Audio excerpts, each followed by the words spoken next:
பொதுவான விஷயங்கள், அதன் பிறகு இஞ்சி ஆக இரு பார்ப்போம். முதல் விஷயம் இது திருமணம் எனக்கு கை கூடலை அப்படின்றவங்களுக்கு இது ஒரு விசேஷமான செய்தி. திருமணம் ஆகாமல் உள்ள ஆண் பெண் அனைவரும் திருமணமாக வேண்டி திருச்சி சத்திரம் பேருந்து நிலையத்திலிருந்து அரியலூர் வழியில் உள்ள திருமலாப்பாடி வைத்தியநாத சுவாமி கோயிலுக்கு சென்று பங்குனி மாதம் நடக்கும் நந்தி கல்யாணத்தை பார்க்கும் அனைவருக்கும் முந்தி கல்யாணம் நடக்கும் என்பார்கள்.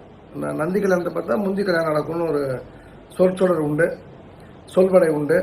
அடுத்த வருடம், அதாவது இந்த வருடம் நந்தி கல்யாணம் நீங்கள் போய் பார்த்தீங்கன்னா அடுத்த வருடம் நந்தி கல்யாணம் பார்ப்பதுக்குள்ள உங்களுக்கு கல்யாணம் நடந்தோன்னு ஐதீகம். அந்த வகையில் வருகின்ற சுபகிருத்து ஆண்டு பங்குனி மாதம் 23ஆம் நாள் புனர்பூச நட்சத்திரம் 6/4/2025 ஞாயிற்றுக்கிழமை அன்று